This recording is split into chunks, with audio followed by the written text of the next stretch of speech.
আসসালামু আলাইকুম। চাঁদপুর শাহরাস্তি কোয়েল হাচারি থেকে আপনাদের শুভেচ্ছা ও অভিনন্দন। সম্মানিত তরুণ উদ্যোক্তা ও খামারি ভাইয়েরা, আশা করি আপনারা আল্লাহর অশেষ রহমতে খুবই ভালো আছেন। তো আজকে কোয়েল পাখির বাচ্চাগুলো ট্রান্সফার করা হচ্ছে। এখান থেকে পাখিগুলোকে এখানে ট্রান্সফার করব, যেহেতু ঘনত্ব বেড়ে গেছে। তো আমরা অনেকে প্রশ্ন করে থাকেন যে পাখিকে আপনারা কিভাবে ব্রুডিং করেন, এই বিষয় সম্পর্কে কিছু তথ্য দিলে সবচেয়ে ভালো হয়। অনেকে এটা প্রশ্ন করে থাকেন। তো সচরাচর এই বিষয় নিয়ে আমার চ্যানেলে ভিডিও খুবই কম আছে। তো আপনাদেরকে কিছুটা ক্লিয়ার করি। আমার এখানে যে এই ভিডিওটা দেখতেছেন, আপনারা সামনে দেখতেছেন যে দুইটা পানির পাত্র আছে। দুইটা পানির পাত্রর ভিতরে কিন্তু সাইডে কিন্তু ইটের কণা দেওয়া আছে। আপনাদেরকে একটু ক্লিয়ার করি, যেহেতু বাচ্চাগুলো অনেক ছোট, এগুলো আজকে 5 থেকে 6 দিন হবে বয়স। তো বাচ্চাগুলো এখনও কিন্তু পানি ঠিকমতো খেতে পারবে না, কণা ছাড়া। দেখা যায় যে বডি ভিজে গিয়ে পাখিটা নষ্ট হয়ে যাবে। সেজন্য কিন্তু পানির পাত্রের সাইডে কিন্তু ইটের কণা দেওয়া হয়েছে, যাতে করে পাখি পানি খাবে কিন্তু পাখির বডি ভিজবে না। তো এই বিষয়টা বিবেচনা করে কিন্তু দেওয়া হয়েছে। যারা একদিনে বাচ্চা ব্রুডিং করে তাদের ক্ষেত্রেও কিন্তু এগুলোই দেওয়া হয়। আর এখন দেখুন বাচ্চার বয়স 6 দিনে, এখনও কিন্তু পাউডার করা খাবারই কিন্তু সে খাচ্ছে। এটা খাবারটা অন্তত 10 দিন পর্যন্ত দিতে হবে। এরপরে ডিরেক্ট সোনালি স্টেরার ফিড পাখিকে দেওয়া যাবে। তো আমরা শীতের সময়, যেহেতু এখন আমরা হিট বাল্বগুলো ইউজ করতেছি সবচেয়ে বেশি, অনেকেই ফোন করেন বা আমার পুরনো খামারে যারা রয়েছে হিট বাল্বের কথা জিজ্ঞাসা করেন বা এটা কোথা থেকে নিয়েছিলেন। তো এর আগের বছর কিন্তু খামারিদের মাঝে আমি এই লাইটটা বিতরণ করছিলাম। যারা আমার এখানে এসেছেন, আমার এখান থেকে নিয়ে গেছেন। তো এই বছর আসলে দেওয়ার সুযোগ হয়নি সবাইকে। আর পাখির লাইটটা দেখা যায় যে ঢাকা থেকে এটা নিয়ে আসলে এটা অনেকটাই ভেঙে যায়। তো ওই হিসাবে দেখা যায় যেটা লস হয়, সেই জন্য দেওয়া হয় না। আপনারা ইউটিউব থেকে ঘাটাঘাটি করলে কিন্তু এই ধরনের লাইট পাবেন আপনারা অনলাইনে, ওখান থেকে এটা সংগ্রহ করে নিতে পারবেন। তো আমরা আজকে পাখিগুলোকে ট্রান্সফার করব। এখানে প্রায় 1500 পিস পাখি আছে। তো খামারিকে দিলাম পালার জন্য। তো এই পাখিগুলোকে এখান থেকে ট্রান্সফার করে নিয়ে যাব। আপনাদেরকে একটু ক্লিয়ার করি, পাখিগুলো কিন্তু পাউডার খাবার খাচ্ছে এখন এই পাউডার খাওয়ারের সময় দেখেন একটা পাখির কোয়ালিটিটা একটু যদি ক্লিয়ার করি। এই পাখিটা পর্যাপ্ত পরিমাণ খাবার খেয়েছে। এখন একটু শীতের কারণে সব পর্দা ফালাই দেওয়ার কারণে পাখিগুলোকে জমাট বেঁধে গেছে। তো এগুলোকে এখন ছুটে ফেলবো।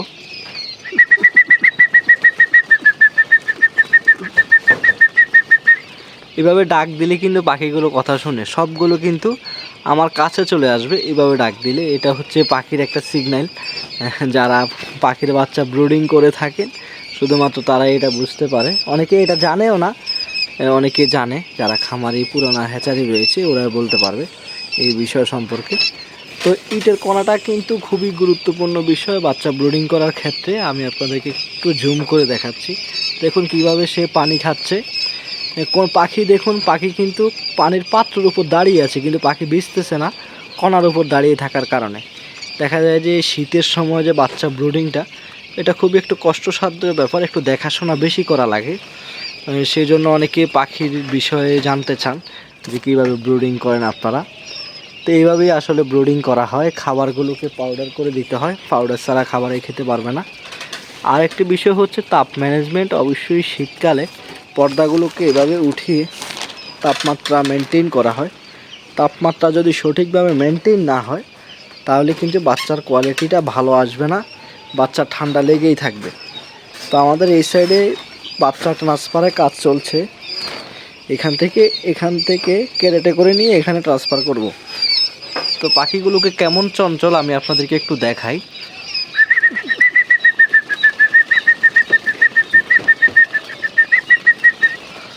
তো খামারিরা আমার এখানে সাদা পাখিগুলোকে খোঁজ করেন যে ভাই বড় পাখি সাদা কই। তো সাদাগুলো আসলে আমরা হকারকে দিয়ে দিই। সাদা পাখিটা মেল ফিমেল পাখি অতটা চেনা যায় না, সেজন্য দেখা যায় যে ওই পাখিটা যদি পুরুষ পাখি হয় তাহলে খামারির লস হবে, সেজন্য ওটা হকারকে দিয়ে দিই। এটা দেখা যায় যে যাদেরকে মহিলা পাখি দেই তাদেরকে এই পাখিটা দেওয়া হয় না। তো আমাদের পাখিগুলোকে ট্রান্সফারের কাজ চলতেছে। এখান থেকে এখানে ট্রান্সফার করব। পাখিকে যত পাতলা রাখা যায় ততই সবচেয়ে ভালো হয়, কেননা পাখিটা ঘনত্ব বাড়লে কিন্তু পাখিটা বৃদ্ধি হয় না, ওজন আসে না, পাখি ঠান্ডা লেগে থাকে, অসুস্থ থাকে, তো সেজন্য অবশ্যই পাখিকে পাতলাভাবে রাখতে হবে। আর শীতকালের সবচেয়ে বড় বিষয় হচ্ছে তাপ। পাখিকে তাপ দিতেই হবে, তাপ ছাড়া কিন্তু পাখি ব্রুডিং করা যায় না। দেখা যায় যে শীতকালে 15 দিন পর্যন্ত পাখিকে ব্রুডিং করতে হয়। শীতকালে খুবই পাখির গ্রোথও থাকে খুবই কম, ততটা গ্রোথ থাকে না যতটা গরমকালে থাকে। তো পাখিগুলোকে ট্রান্সফার করতেছি। দেখুন এই পাখিটা কীভাবে ফলানো হচ্ছে। তো এতে করে কিন্তু সমস্যা নেই। অনেকে ভাবতে পারেন বা এটা আপনাদের কাছে যত্ন নেই, না এটা এইভাবে সমস্যা হয় না। তো আপনারা যাদের পাখি লাগবে ডিসক্রিপশনে দেওয়া নাম্বারে যোগাযোগ করবেন। আর এবং কি আপনারা স্ক্রিনে দেওয়া নাম্বারে যোগাযোগ করতে পারেন। আর এবং কি আমার চ্যানেলের মধ্যে কোয়েল পাখি বিষয়ে কিন্তু ভিডিও আপলোড করা হয়, আপনারা পাখির জন্য কিন্তু কল করতে পারেন স্ক্রিনে দেওয়া নাম্বারে। তো আজকে এ পর্যন্তই, দেখা হবে পরবর্তী ভিডিওতে। আল্লাহ হাফেজ।